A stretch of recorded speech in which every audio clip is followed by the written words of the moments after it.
If you are here because you are tired of budgeting apps that guilt trips you over a coffee, this video is for you. So I read the book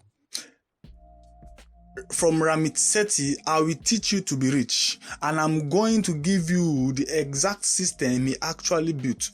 Not another lecture about skipping lattes or your coffee or just skipping a ice cream.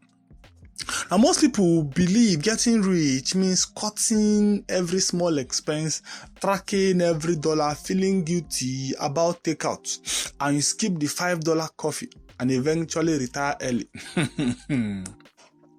Ramit Sethi says that it's entirely wrong. You are fighting the wrong fight and you can never win. Obsessing over small purchase keeps you busy and miserable, while the real money decisions, your interest rates, your investment account, your income, they sit completely ignored. He calls those big wins the handful of decisions that matter 100 times more than whether you bought a latte today. Look at what is actually driving results for people right now. People using automated savings and budget optimization tool in 2026 and beyond are cutting out several hundreds of dollars in avoidable spending every year. Not because they stop buying coffee, but because they use a system that cuts the leak automatically.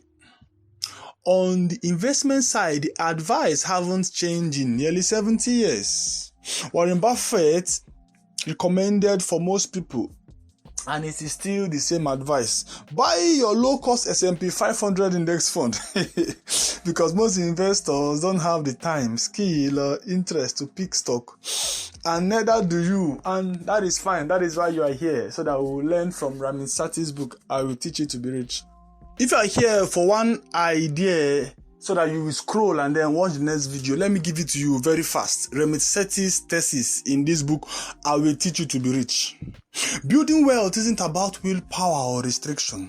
It's about designing a system so your money moves in the right direction automatically, freeing you to spend guilt-free on the things that you actually love. Now, for everyone who wants the full breakdown, let us continue. Let's go through the 7 biggest takeaways from I Will Teach You to Be Rich by Ramit Sethi. See how excited I am because this book gives us the mind-blowing 7 takeaways.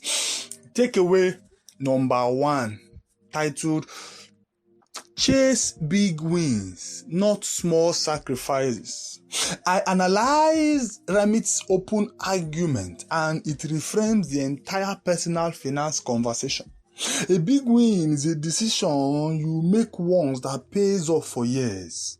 For example, negotiating your salary, automating your investments, or picking the right account.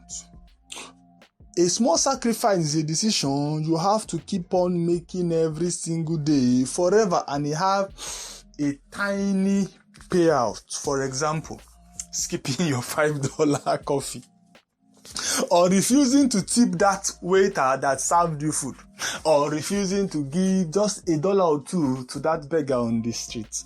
Think of it like a business owner obsessing over the price of the office supplies while ignoring the supplier's contracts that overcharge them by thousands in a year. The supplies feels urgent. The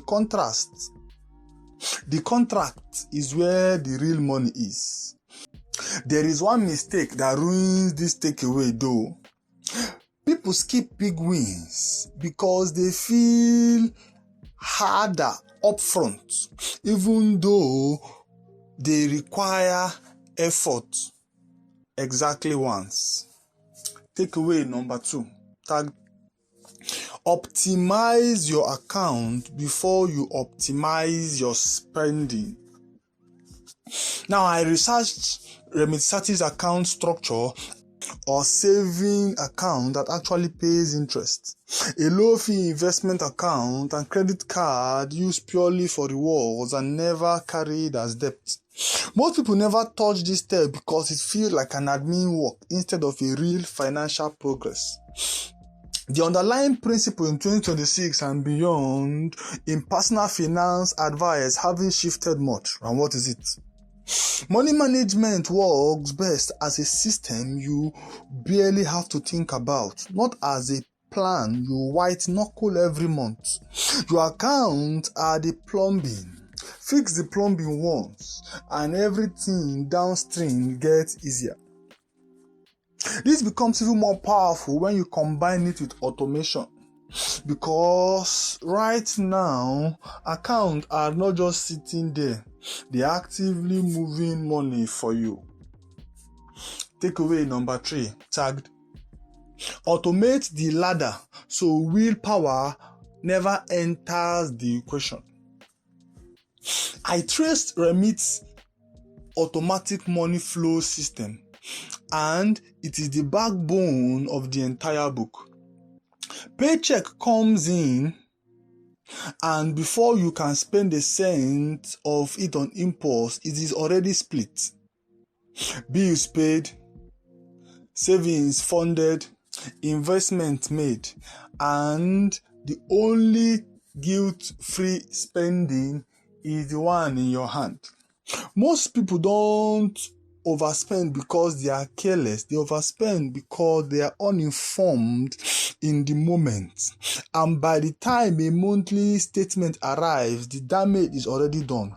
Automation removes the moment entirely. This decision gets made once, months in advance, by a version of you that wasn't tempted yet. Automation was made by a version of you that has not been tempted. That is why it is powerful. So here is a quick story. I know 2 people who started almost with identical salaries. One built a manual spreadsheet they updated when they had the time, which turned out to be never. The other set up an automatic transfer ladder in a single afternoon and never touched it again. 3 years later, one has consistent savings while the other has the spreadsheet unopened since March. That is the gap I exactly noticed. And that gap is exactly why I build the resources to help you apply this. It's an ebook form, template or spreadsheet that turns the Ramit system into something that you set up once instead of touching and having to start afresh. Check the link in the description or the pinned comment. Takeaway number 4, tagged: build a conscious spending plan, not a restrictive budget. Now I compare this takeaway to the typical budget everyday trend, and Remit version flips it upside down. Instead of cutting expenses everywhere evenly, you decide in advance what you genuinely love: travels or dinners or your hobbies, and spend extravagantly there while cutting mercilessly on everything else you don't care about. Building fund money into the budget on purpose is where keep people from rebelling against the whole plan. Guilt is what makes budgeting never works. A conscious spending plan removes the guilt by making the enjoyable spending part of the design, not a slip up you have to open and confess later. Now, if this is landing for you, here is a reason to stick around. I'm breaking down the exact money system used by people who have actually built wealth instead of just talking about it. Subscribe so the next breakdown lands in your feed. The algorithm won't reliably show it to you otherwise. Takeaway number 5, tagged: invest early, simply and boringly. So I evaluated Ramit's investing chapter, and it's almost anticlimactic on purpose. He argues you don't need to pick individual stocks. time the market or become an amateur analyst. Low-cost index fund contributed to consistently beat almost everyone who tries to get clever.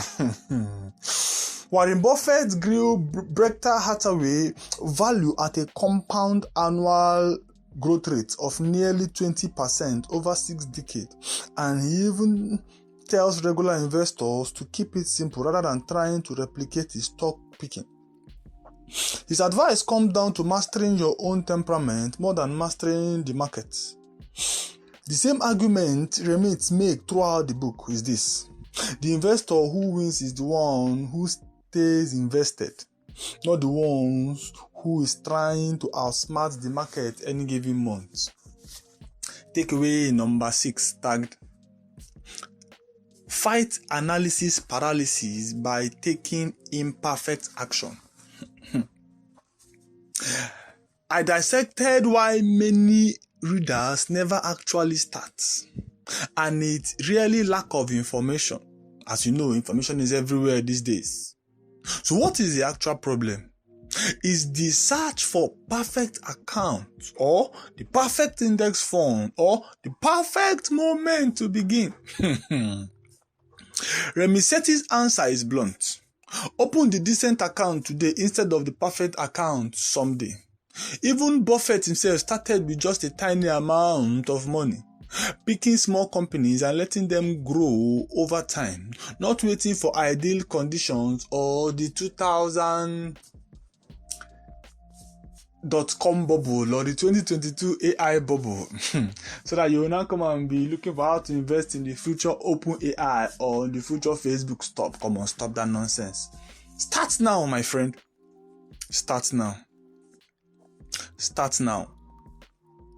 The system compounds whether or not you feel ready.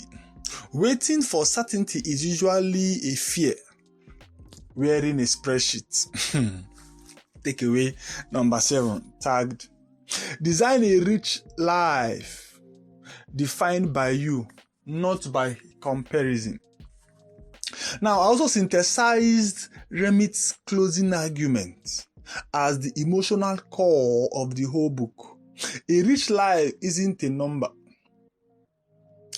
It's whatever spending patterns actually make your life better, decided deliberately instead of copied from what looks impressive online. You know, these days where you have access to everything everybody's doing, so you have now pegged your own growth at someone else's template. You are now using another person's design for your own life. Financial control today is no longer about restriction. It's about intelligent direction. Choosing where your money goes on purpose rather than reacting to whatever is in front of you. The whole system, big wins, automation, conscious spending, simple investing, exists to serve that one outcome, a life that you actually choose. So today you've learned Ramit's 7-part system: chasing big wins over small sacrifices, optimizing your account, automating the ladder, building a conscious spending plan, investing early and simply, taking imperfect actions, designing a rich life of your own terms. Before this video, you might have thought getting rich means restriction and guilt. Now you have a system that actually runs in the background while you enjoy the moment. Pick one from big wins and start doing this week. Set the automated transfer, whatever it is. Your financial decision should already be decided 10 minutes ago. So if starting all this feels a lot organized on your own, that's why I have put together the template I mentioned earlier. They turn this entire system into a checklist instead of a book you agree to and never apply. Grab them in the description, and I'll see you in the next one.